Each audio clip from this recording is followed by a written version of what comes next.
2022년 3번 사관학교 어휘 문제를 풀어보도록 하겠습니다.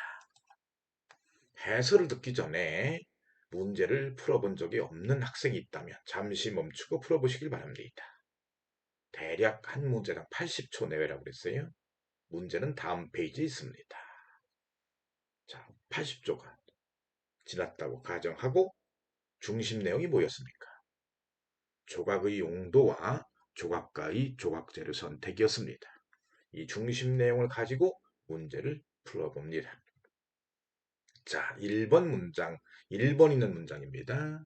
정확한 해석을 위해서 대략적인 구문 분석을 해봅시다. 여기서부터 여기까지 주격관계대명사 이끄는 형용사절로 선행사가 works입니다.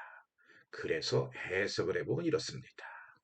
조각이라고 하는 것은 역사적으로 중요하고 기억할 가치가 있다라고 생각되는 개인들과 사건들을 기념하는 작품을 생산하기 위해서 문화와 시대를 초월하여 사용되어지는 중요한 형태의 공공예술인 것입니다.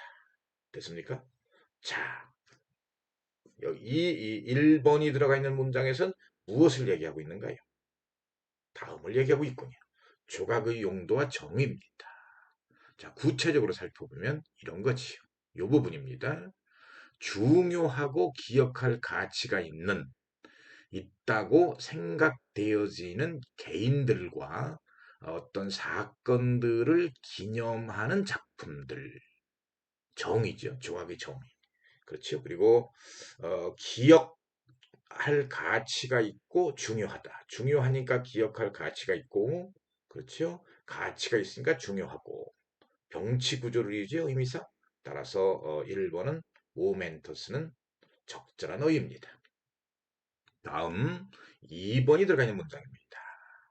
여기서부터 여기까지 주격관계대명사 이끄는 형용사절로 materials가 선행사입니다. 또 여기서부터 여기까지 역시 대신 주격관계대명사가 형용사절을 이끄네요. 그죠? 선행사가 art인 것입니다. 그래서 결과적으로 조각가들은 종종 가능한 한 영구적인 어떤 재료들을 선택합니다. 가능한 한 오래 지속되는 그러한 예술품을 만들어내려고 노력하니까. 됐습니까? 자, 그러면 2번이 들어가 있는 문장은 뭡니까? 조각가의 조각 재료 선택이지요. 자, 구체적으로 봅니다. 이 부분입니다. 가능한 한 오래 지속된다. 그러한 예술품을 만든다. 그러기 위해서는 가능한 한 영구적인 재료를 선택한다. 적절하네요. 그렇죠? 자, 그럼 3번으로 갑시다. 3번은 여기서부터 여기까지 선행사가 예지요. 그 다음 형용사절입니다. 그 다음에 여기서부터 여기까지는 접속사 올도가 이끄는 양보의 부사절이겠습니다. 그래서 해석을 해보면 다음과 같습니다. 그렇죠? 자, 조각을 위한 인기 있는 재료는 청동과 돌을 포함하였습니다. 특히 대리석, 그 다음에 석회암, 그리고 화강암을 포함하였습니다. 그런데 비교적 비용이 저렴한 값이 덜 나가는 그 목재와 점토도 또한 역시 조각을 위한 인기 있는 매체 재료였던 겁니다. 됐습니까? 그런데 이따금씩 금과 은과 옥과 그리고 상아를 포함하여 중요한 재료들, 즉 값이 매우 많이 비싼 재료들도 사용되어졌습니다. 그러네요. 그것들의 비용 때문에 훨씬 rarely 덜, 그죠? 횟수가 훨씬 적게 사용되었음에도 불구하고, 됐습니까? 자, 그러면 이 부분은 뭐예요? 무슨 얘기를 하고 있는 거죠? 값이 저렴한 인기 있는 조각재료를 얘기하고 있습니다. 그런데 이 부분은 무슨 얘기를 하고 있는 거예요? 자, 값이 비싸서 드물게 사용되는 조각제를 얘기하고 있습니다. 값이 저렴해서 인기가 있다라고 하는 얘기. 인기가 있어요. 인기가 있어요. 라는 말은 자주 써요. 그 말이고요.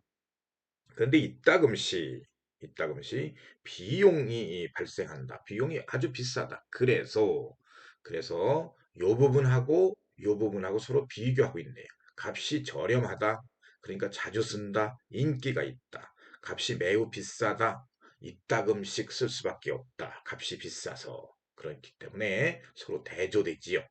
그러니까 자주 쓴다. 매우 드물게 쓴다. 적절합니다. 그렇지요. 다음 4번이 들어가 있는 문장입니다. 구문 분석을 해봅시다. 여기서부터 여기까지 양보의 부사절입니다. 그렇죠? 그래서 해석을 해보면 전통적으로 사용되는 재료는 조각가가 쉽사리 접근 가능한 것들을 반영하였음에도 불구하고 이러한 결정은 어떤 다른 이유보다도 이용 가능성에 의해서 결정되었습니다. 이런 결과로 특정 지역에 사는 조각가들은 전통적으로 특정한 재료를 쓴다라고 하는 결과를 가져왔던 겁니다. 자, 무슨 얘기를 하고 있는가? 이 부분은 4번 문장에 들어가 있는 문장은 무슨 얘기하고 있어요? 특정 지역 조각가의 재료 선택은 재료의 이용 가능성에 의해서 정해졌다. 그런 얘기죠. 자, 특히 이 부분입니다. 조각가가 아주 쉽사리 접근할 수 있는 구입 가능한 것들을 썼다. 그렇죠? 그래서 이 부분이죠. 특정 지역에 사는 조각가들은 전통적으로 특정한 재료들을 쓴다라고 하는 결과를 가지고 있다. 그러니까 이 결정은 어떤 다른 이유보다도 이용 가능성에 의해서 결정되었다. 아주 적절합니다. 4번 적절한 어입니다. 글의 흐름상. 그렇죠? 다음 5번이 들어가 있는 문장인데 이건 절이 없습니다. 그래서 해석을 바로 해보면 이렇습니다. 더 저렴한 운송수단의 출현과 그렇죠? 세계 시장에 대해서 더 큰 접근성이 생겼어요. 그래서 조각가들은 과거에는 친숙하다고 여겨졌던 그러한 재료들을 사용하기 시작했습니다. 뭔가 낯설죠? 뭔가 흐름이 깨끗하지가 않습니다. 자, 그러면 이 부분은 뭘 얘기하고 있는 건가요? 조각 재료의 선택이 친숙하지 않은 것으로 확대되는 이유를 얘기하고 있는 것 같아요. 그렇지요?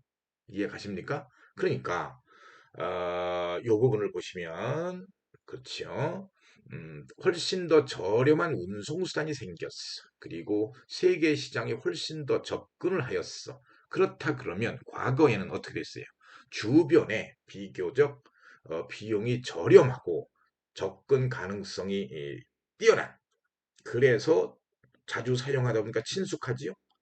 그랬단 말이에요. 그런데 더 저렴한 운송수단이 생기고 세계 시장에 훨씬 더 접근이 가능해요.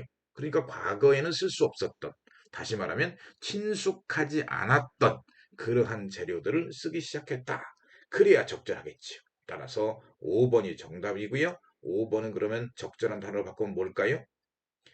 familiar, 친숙한, unfamiliar, 친숙하지 않은 그렇게 씁니다. 그렇죠? 따라서 정답은 5번이겠습니다.